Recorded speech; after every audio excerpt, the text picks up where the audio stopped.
ರೀತು, ಏನಾಯ್ತು ನಿನ್ನ ಮದುವೆ ಮಾತು? ನನಗೆ ಮದುವೆ ಮಾಡಬೇಕು ಅಂತ ನಮ್ಮ ಮನೆಯಲ್ಲಿ ನಿರ್ಧಾರ ಮಾಡಿಬಿಟ್ಟಿದ್ದಾರೆ. ಅಂದ್ರೆ ರಾತ್ರಿ ಹೊತ್ತು ಮಲಗದ ತರಲೆ ಮಾಡ್ತಿದ್ಯಾ ಅಂತ ಆಯ್ತು. ನಾನು ಅಷ್ಟೆಲ್ಲ ತರಲೆ ಹುಡುಗಿ ಅಲ್ವೇ ಅಲ್ಲ. ನಮ್ಮಪ್ಪ ನಮ್ಮಮ್ಮ ಮದುವೆ ನಿಶ್ಚಯ ಮಾಡಿಬಿಟ್ಟಿದ್ದಾರೆ. ಹ್ಞೂ ಅನ್ಬೇಕಲ್ವಾ, ಅವ್ರದ್ದೇ ಡಿಸಿಷನ್ನು. ಲೇ, ಮದುವೆ ಆಗ್ತಿರೋದು ನೀನಾ ಇಲ್ಲ ನಿಮ್ಮ ಮನೆಯವರ? ನಾನೇ ಕಣೋ. ಆದ್ರೆ ದೊಡ್ಡೋರು ಹೇಳ್ದಂಗೆ ಕೇಳ್ಬೇಕಲ್ವಾ. ಗ್ರ್ಯಾಂಡ್ ಆಗಿ ಮದ್ವೆ ಮಾಡ್ತಾ ಇದ್ದಾರೆ. ನಾನೊಬ್ಳೆ ಮಗಳು ಬೇರೆ, ಲಕ್ಷಾಂತರ ರೂಪಾಯಿ ಖರ್ಚು ಮಾಡ್ತಾ ಇದ್ದಾರೆ. ಓಹೋ, ಅಂದ್ರೆ ಗ್ರ್ಯಾಂಡ್ ಆಗಿ ಮದುವೆ ಮಾಡ್ತಿದಾರ ಅಂತ ಅವ್ರೇನ್ ಹೇಳಿದ್ರು ಕೇಳ್ಬಿಡ್ತೀನಿ ನೀನು. ಹ್ಞೂ, ಅಪ್ಪ ಅಮ್ಮನ ಮಾತನ್ನ ಮೀರಕ್ಕಾಗಲ್ಲ ಅಲ್ವಾ. ನೀನಂತ ಮಗಳು ಬೇಕಮ್ಮ.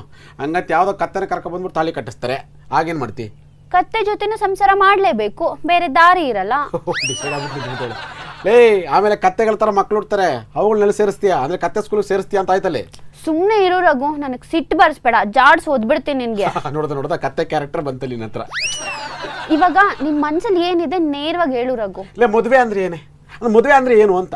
ಒಂದು ಗಂಡು ಹೆಣ್ಣು ಸಾಮಾಜಿಕವಾಗಿ ಒಂದಾಗೋದು, ವಿವಾಹ ಬಂಧನಕ್ಕೆ ಒಳಗಾಗೋದು, ಎಲ್ಲಾರ ಮುಂದೆ ಒಂದಾಗಿರ್ತೀವಿ ಅಂತ ಪ್ರಮಾಣ ಮಾಡೋದು ಅಲ್ವಾ? ಹೌದು, ಅದೇನೋ ನಿಜ. ಅಂತ ಗಣಕಾರಿಕೆ ಲಕ್ಷಾಂತರ ರೂಪಾಯಿ ದುಡ್ಡು ಖರ್ಚು ಮಾಡ್ತೀವಿ. ಆದ್ರೆ ಬಂಧು ಬಳಗ ಅಂತ ತುಂಬಾ ಜನ ಬರ್ತಾರಲ್ಲ. ಬರ್ತಾರೆ, ಬಂದ್ಬಿಟ್ಟು ದನ ತಿಂದಂಗೆ ತಿಂದ್ಬಿಟ್ಟು ಹೋಗ್ತಾರೆ.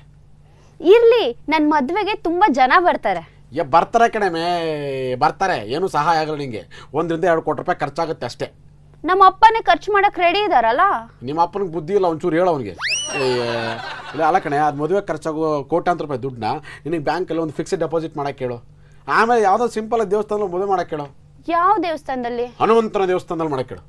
ಏನು, ಹನುಮಂತ ಬ್ರಹ್ಮಚಾರಿ ಅಲ್ವಾ? ಹನುಮಂತ ಬ್ರಹ್ಮಚಾರಿನೇ, ಆದ್ರೆ ಮದುವೆ ಆಗೋರಿಗೆ ಒಳ್ಳೆ ರೀತಿಯ ಆಶೀರ್ವಾದ ಮಾಡ್ತಾನೆ. ಇಲ್ಲಪ್ಪ, ನಮ್ಮ ಮನೇಲಿ ಅದ್ದೂರಿಯಾಗೆ ಮದ್ವೆ ಮಾಡ್ಬೇಕು ಅಂತ ಇದ್ದಾರೆ. ಅಂದ್ರೆ ಈ ಅದಾನಿ ಅಂಬಾನಿ ಮದುವೆ ಮಾಡಿದ್ರಲ್ಲ ಹಂಗೆ.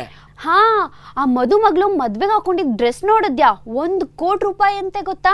ರಿಸೆಪ್ಷನ್ ಯಾವ್ದಾದ್ರು ಡ್ರೆಸ್ ಹಾಕ್ಲಿ ಕಣೆ, ಆದ್ರೆ ಫಸ್ಟ್ ನೈಟ್ಗೆ ಅದು ಯೂಸ್ ಆಗುತ್ತಾ? ಫಸ್ಟ್ ನೈಟ್ಗೆ ಮೈ ಮೇಲೆ ಬಟ್ಟೆನೇ ಇರೋಲ್ವಲ್ಲ. ಏನೋ ಹಿಂಗ್ ಮಾತಾಡ್ತೀಯಾ? ಹೌದು ಕಣೆ, ಮನುಷ್ಯ ಅಂದಮೇಲೆ ಸರಳವಾಗಿರ್ಬೇಕು. ಆ ದುಡ್ಡೆಲ್ಲ ನೀನೇ ಇಟ್ಕೋ, ಒಂದು 4 ಜನಕ್ಕೆ ಹೆಲ್ಪ್ ಮಾಡು. ನನ್ನ ಮಾತು ಕೇಳಿದ್ರೆ ನೀನು ಜಾಣೆ ಆಗ್ತೀಯ ಕಣೆ. ಇಲ್ಲ ಅಂದ್ರೆ ನನ್ ಕತ್ತೆನಾ? ಕೆಳಗೆ ನೋಡಿ 4 ಹೇಗೋ, ಮುಂಗಲ್ 2 ಇವೆ, ಹಿಂಗಲ್ಲ 2 ಇದಾವೆ. ಅಮ್ಮಮ್ಮ ಟ್ರೆಂಡಿಂಗ್ ಸೂಪರ್ ಸ್ಟಾರ್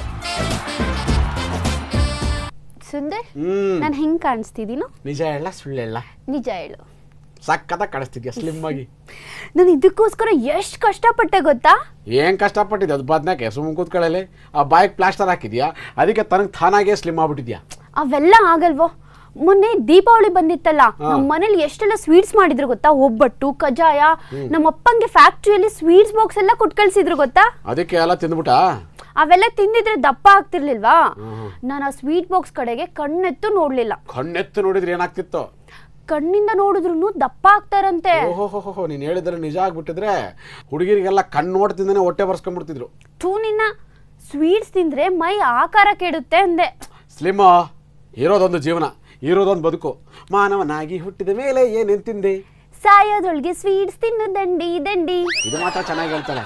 ಲೇ, ಚೆನ್ನಾಗಿ ಉಣ್ಬೇಕು, ಚೆನ್ನಾಗಿ ತಿನ್ಬೇಕು, ಮಜಾ ಮಾಡ್ತಾ ಇರ್ಬೇಕು. ದಪ್ಪ ಆದ್ರೆ ನಿಮ್ಮ ಅಪ್ಪ ಬಂದು ಸಣ್ಣ ಮಾಡ್ತಾನಾ? ನಮ್ಮ ಅಪ್ಪ ಬಂದು ಏನ್ ಮಾಡ್ತಾನೆ? ಕಾಪಾಳ ಕೊಡ್ತಾನೆ. ಹಂಗಿದ್ರೇನು, ದಪ್ಪ ಇರೋಲ್ಲ ಮನುಷ್ಯರೇ ಅಲ್ವಾ? ಲೇ, ಭಗವಂತ ನಾಲ್ಗೆ ಕೊಟ್ಟಿರೋದು ಭೂಮಿಲಿರುವಂತ ಎಲ್ಲಾ ರುಚಿಗಳನ್ನ ಸವಿಲಿ ಅಂತ. ಅದನ್ನ ಬಿಟ್ಬಿಟ್ಟು ಅದನ್ನ ತಿನ್ಬೇಡ, ಇದನ್ನ ತಿನ್ಬೇಡ. ಸುಂದ್ರ, ನಿನಗೆ ಗೊತ್ತಿಲ್ಲ, ದಿನಾ ಸ್ವೀಟ್ಸ್ ತಿಂದು ತಿಂದು ಶುಗರ್ ಬಂದು ಕೊಲೆಸ್ಟ್ರಾಲ್ ಜಾಸ್ತಿ ಆಗಿ ಹಾರ್ಟ್ ಅಟ್ಯಾಕ್ ಆಗುತ್ತಂತೆ. ಹೌದಾ? ಹಾಗಾದ್ರೆ ಸಣ್ಣಕ್ಕಿರೋರ್ಗೆ ಹಾರ್ಟ್ ಅಟ್ಯಾಕ್ ಬರಲ್ವಾ? ಅವೆಲ್ಲ ಗೊತ್ತಿಲ್ಲ, ನಾನು ಸ್ಲಿಮ್ ಆಗ್ಬೇಕು ಅಷ್ಟೇ. ಲೇ, ದೇವ್ರು ಭೂಲೋಕ ಕಳಿಸಿರೋದು ಎಲ್ಲಾ ಸುಖಗಳು ಅನುಭವಿಸ್ಲಿ ಅಂತ ಕಣ. ನನ್ ಭೂಮಿಗೆ ಭಾರ ಆಗಲ್ಲಪ್ಪ. ನೋಡು, ಎಷ್ಟೋ ಜನ್ಮಗಳತ್ತ ಮೇಲೆ ಮನುಷ್ಯನಿಗೆ ಮಾನವನ ಜನ್ಮ ಅಂತ ಬಂದಿರುತ್ತೆ. ಅರ್ಥ ಆಯ್ತಾ? ಹೋದ್ ಜನ್ಮದಲ್ಲಿ ನೀನ್ ಕೋತಿ ತರ ಹುಟ್ಟಿದ್ದೆ. ಹೌದೇನೋ, ನಿನ್ ಚೇಷ್ಟೆ ನೋಡ್ತಾ ಇದ್ರೆ ನಿಜ ಅನ್ಸುತ್ತೆ. ನನಗೆ ಬಂದ. ಲೇ, ದೇವ್ರು ಭೂಲೋಕ ಕಳಿಸಿರೋದು ಎಲ್ಲ ಸುಖ ಅನುಭವಿಸ್ಲಿ ಅಂತ ಬಾರೆ. ಬರ್ಗರು, ಹಾಟ್ ಡಾಗು, ಪಿಜ್ಜಾ ಅಂತ ಎಲ್ಲ ತಿಂದು ಮಜಾ ಉಡಾಯಿಸಿ ಡ್ರಮ್ ಆಗ್ಬೇಕಾ? ಲೇ, 40 ವರ್ಷದವರೆಗೂ ಏನ್ ಬೇಕಾದ್ರೂ ತಿನ್ಬೋದು ಕಣೆ. 40 ವರ್ಷ ಆದ್ಮೇಲೆ ಹೆಂಗಿದ್ರು ಮೈ ತುಂಬಾ ಕಾಯಿಲೆಗಳು ಬಂದು ತುಂಬಿಕೊಳ್ಳುತ್ತೆ. 40 ವರ್ಷದವರೆಗೂ ಏನೂ ಆಗಲ್ವಾ? ಹೌದು, 20 ಇಂದ 40 ವರ್ಷದವರೆಗೂ ಏನ್ ಬೇಕಾದ್ರೂ ಮಜಾ ಮಾಡ್ಬೋದು ಕಣೆ, ಏನ್ ಬೇಕಾದ್ರೂ ತಿನ್ಬೋದು. ಅರ್ಥ ಮಾಡ್ಕೊ ನಾನು ಹೇಳೋದನ್ನ. ಏನಿನ್ನ ಮಕ್ಕಿಸ್ ಬೆಂಕಿ ಹಾಕ, ಇಲ್ಲ ಅಂದ್ರೆ ಈ ಜನ್ಮನೆ ವ್ಯರ್ಥ ಆಗ್ಬಿಡುತ್ತೆ. ಅಯ್ಯೋ, ನನ್ಗೆ ಈಗ ಅರ್ಥ ಆಯ್ತು. ನೀನ್ ನನ್ ಕಣ್ ತೆರೆಸ್ತೀಯಪ್ಪ. ಅದಕ್ಕೆ ಹೇಳ್ತಿರೋದು. ಮನೆ ದೀಪಾವಳಿ ಆಯ್ತಲ್ಲ, ಕಜಾಯ ಎಲ್ಲ ಸ್ಟಾಕ್ ಇಟ್ಟಿದ್ಯಾ? ತುಂಬಾ ಇದಾವೆ, ಇನ್ನು 15 ದಿನ ಇಡ್ಬೋದು. ದಿನಕ್ಕೊಂದು 5 ಕಜಾಯ ತಿನ್ಬಿಡು. ಮುಗಿಯಲ್ಲ, ಇನ್ನು ಜಾಸ್ತಿ ಇದೆ ನಮ್ಮ ಮನೇಲಿ. ಹೌದಾ? ಉಳಿದಿರೋದ ನಂಗೆ ತಂದು ಕೊಟ್ಬಿಡು. ಯಾಕೋ? ನಿನ್ನ ತಿನ್ಸಕ್ಕೆ. ಅಮ್ಮ, ಟ್ರೆಂಡಿಂಗ್ ಸೂಪರ್ ಸ್ಟಾರ್ ಲಾವಣ್ಯ, ಏನ್ ಡಿಸೈಡ್ ಮಾಡಿದೆ? ಲಿಖಿತ್ ನಾವು 2 ವರ್ಷದಿಂದ ಫ್ರೆಂಡ್ಸ್ ಆಗಿದ್ದೀವಿ. ಹೌದು, ನಾವಿಬ್ರು ಅಂತಿಂತ ಫ್ರೆಂಡ್ಸ್ ಅಲ್ಲ, ಬಿಡಲಾರೆ ಎಂದು ನಿನ್ನ ಅನ್ನೋ ಫ್ರೆಂಡ್ಸ್. ಈ ತರ ಸಿನಿಮಾ ಸ್ಟೈಲ್ ಎಲ್ಲ ಬೇಡ, ವಿಲನ್ ಎಂಟ್ರಿ ಆದ್ರೆ ಕಷ್ಟ ಆಗತ್ತೆ ನೋಡು.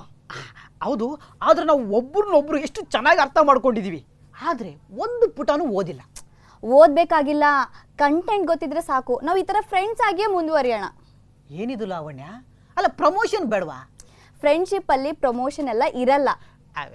ಲಾವಣ್ಯ, ಏನಂದ್ರೆ ನಾವಿಬ್ರು ಲವರ್ಸ್ ಆಗೋಣ. ಈಗ ಖಾಲಿ ದೋಸೆ ಸಪ್ಪೆ ದೋಸೆ ತಿನ್ಕೊಂಡಿದ್ರೆ ಜೀವನದಲ್ಲಿ ಮಜಾ ಇರಲ್ಲ. ಹಂಗಿದ್ರೆ ನಿನ್ಗೆ ಮಸಾಲೆ ದೋಸೆ ತಿನ್ಬೇಕನ್ಸ್ತಿದ್ಯಾ? ಬಾಯಲ್ಲಿ ನೀರ್ ಬರ್ತಿದೆ ನಿನ್ಗೆ.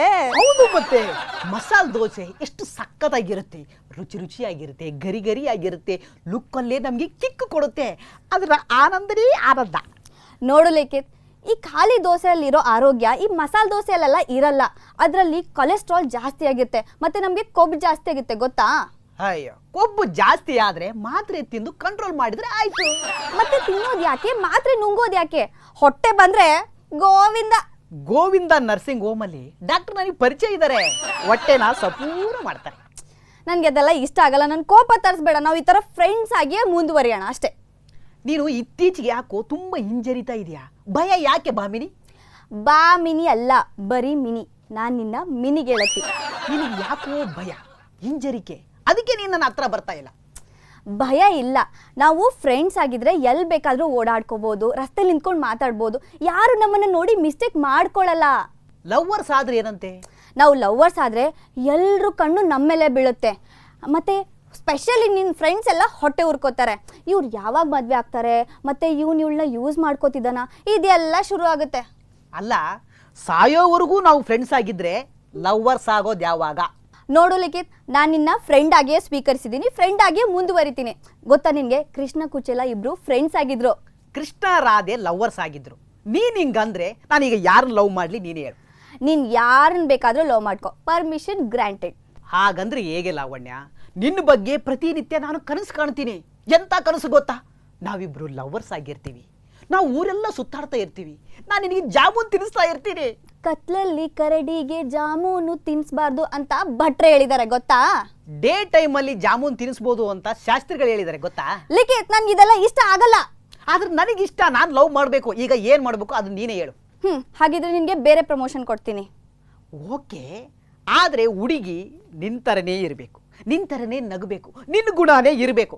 ಆ ತರ ಹುಡುಗಿ ಎಲ್ಲಿ ಸಿಗ್ತಾಳೆ ಹೇಳು. ಒಬ್ರಿದ್ದಾರೆ, ಆದ್ರೆ ನೀನ್ ಅದಕ್ಕೆ ಒಬ್ಬೇಕಾಗತ್ತೆ. ಯಾರವರು, ಎಲ್ಲಿದ್ದಾರೆ? ಅವ್ರನ್ನ ಖಂಡಿತ ನಾನು ಲವ್ ಮಾಡ್ತೀನಿ. ಹೆಸರೇನು? ಗೌರಜ್ಜಿ ಅಂತ. ನಿನಗೇನಾಗಬೇಕು? ನಮ್ಮ ಅಜ್ಜಿ.